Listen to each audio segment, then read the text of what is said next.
Administrasyong Marcos, kumpiyansang may babalik si Saldi Co sa Pilipinas. Detalye ng balita mula kay Let Narciso, RH14. Let, good morning.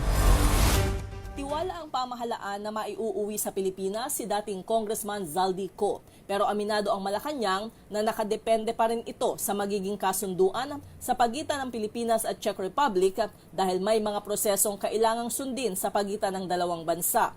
Ayon kay Palace Press Officer Claire Castro, kung Pilipinas lamang ang pag-uusapan ay tiyak ang kumpiyansa ng administrasyon. Pero dahil may ibang bansa na sangkot, kinakailangan anyang hintayin ang resulta ng koordinasyon sa Czech authorities.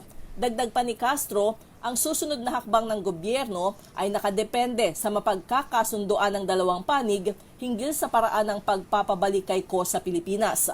Kahapon ay lumipad na si Justice Secretary Frederick Vida patungong Czech Republic para simulan ang formal na pakikipag-usap sa kanilang counterparts tungkol sa kaso ni Co.